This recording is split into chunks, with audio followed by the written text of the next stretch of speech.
Una inmobiliaria. Vamos a estar platicando con Vanessa Ríos, a quien le agradezco mucho que esté aquí con nosotros.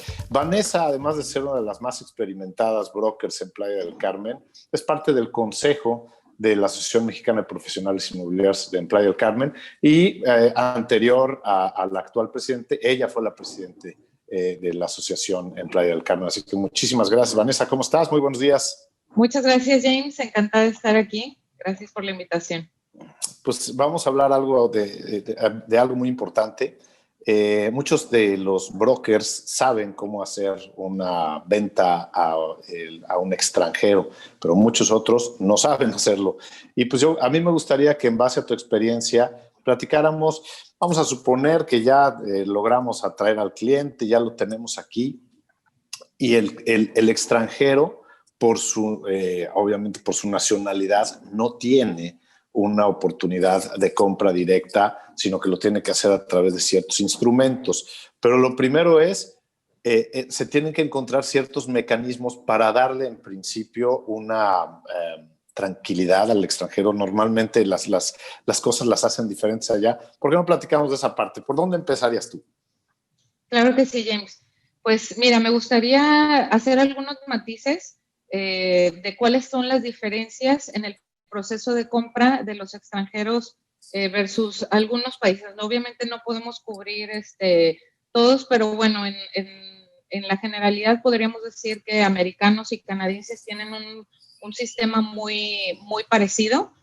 Entonces, bueno, pues ahora sí que las diferencias empiezan desde la búsqueda de las propiedades, ¿no?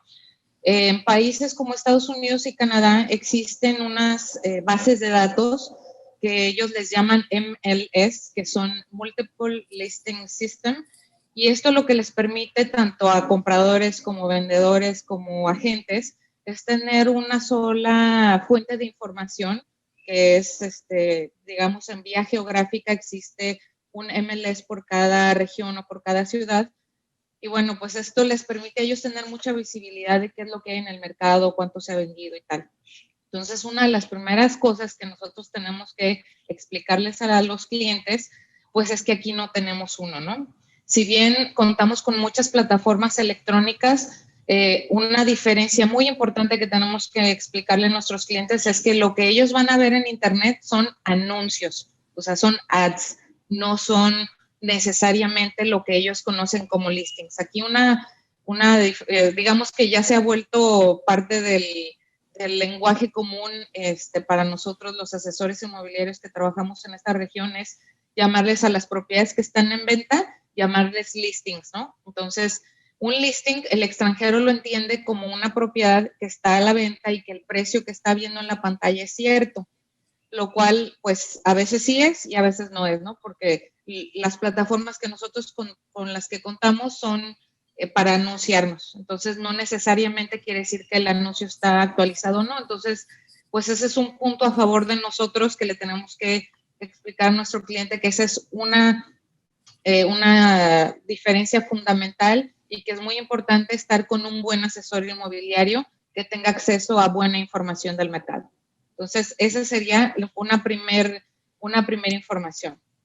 Luego, siguiendo con el proceso de compra, una vez que ya se encontró la propiedad que el cliente desea comprar, pasaríamos a lo que es la oferta de compra, ¿no? Se le conoce como offer to purchase en inglés para la mayoría de los clientes que no hablan en español.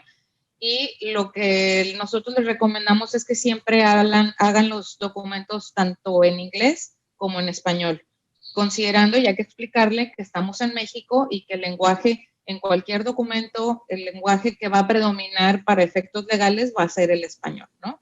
Pero bueno, tenemos que hacérselas fácil y hacerlo en inglés y en español en dado caso que no hablen español nuestros clientes.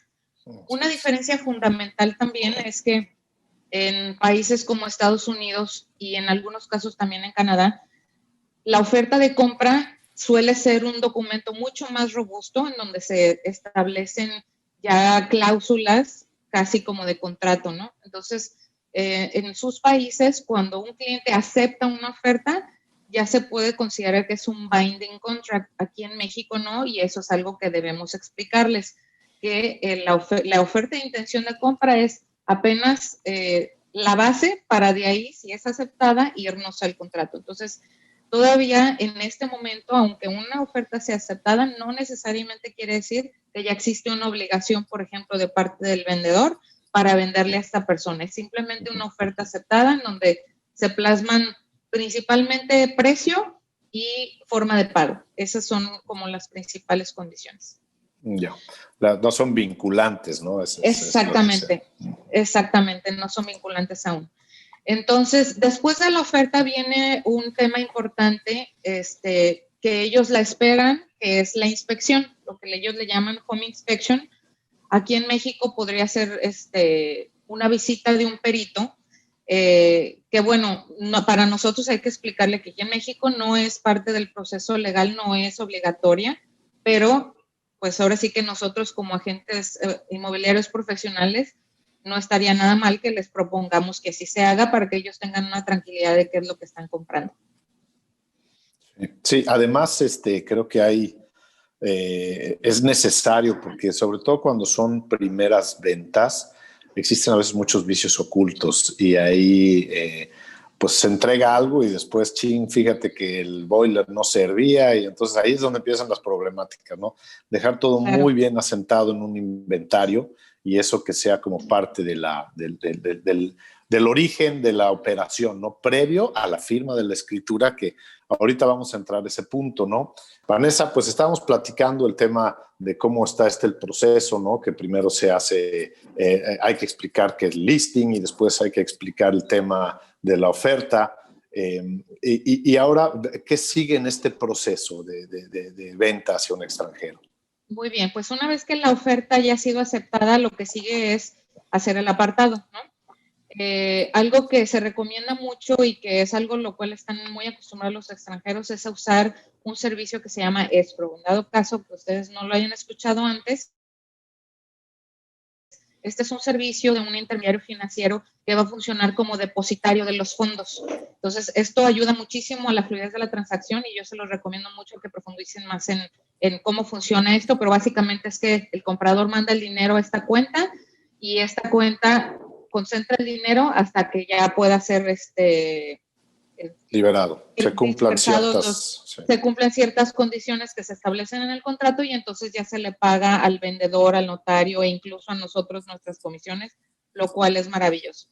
Sí. Entonces, ya de ahí, pues bueno, ya que revisamos el contrato, se firmó y tal, es muy importante pues integrar el expediente y la notaría y el banco es el que tiene que tramitar lo que es el fideicomiso para el cliente. Recuerden que nosotros estamos en una zona que se considera restringida porque estamos a 50 kilómetros del litoral y a 100 kilómetros de la frontera, entonces toda esta zona es considerada zona restringida. Este fideicomiso le permite a los extranjeros adquirir las propiedades y ser, digamos, los beneficiarios del fideicomiso. Tienen una vigencia de 50 años, no es nada difícil de hacer, el banco se encarga de todo, es un trámite que más o menos se demora una semana y dentro de este trámite se incluye un permiso que se debe solicitar a la Secretaría de Relaciones Exteriores. Es muy importante recordarle al cliente que tenga listos sus beneficiarios porque en caso que fallezca nuestro cliente, pues no hay necesidad de irse a juicio, ya viene ahí designado quién es el beneficiario de los derechos del fideicomiso en caso de muerte o fallecimiento, ¿no? Oye, eso es importante, ¿no? La parte de los beneficiarios. Sí. Totalmente, totalmente. Antes no era tan estricto como ahora. Ahora cuando se llenan los formatos que se mandan al banco es muy importante y la verdad es una carga que se le quita al cliente. Y bueno, finalmente ya que está toda la papelería lista, vamos al notario, se firma, firman tanto compradores como vendedores. Hasta ese momento es que se pueden liberar los fondos del escrow para que se le pague al vendedor su dinero, a nosotros nuestra comisión, al notario retienen los impuestos y viene el tema de la entrega de la propiedad. Es muy importante recalcarle a los clientes que la entrega de la posesión física de la propiedad es algo muy serio. En otros países no lo es tanto, pero aquí en México sí. Entonces, es importante que nosotros le hagamos saber estas diferencias al cliente, pues para que vaya informado en cada paso del proceso.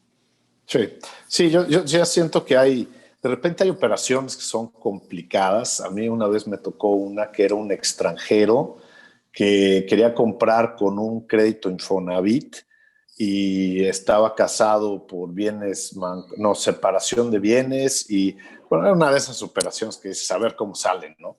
Finalmente salió, yo no sabía en ese entonces, pues esta operación hicimos hace como 8 años, que el Infonavit sí da créditos para extranjeros. Lo que pasa es que se tiene que constituir el fideicomiso para que se pueda liberar recursos de Infonavit. Son operaciones complicadas, pero son opciones que también hay, porque también hay muchos extranjeros que viven aquí que no ocupan el saldo de su cuenta porque no consideran que se puede, pero sí se puede. Así que, pues de todo hay en la viña del Señor, ¿no?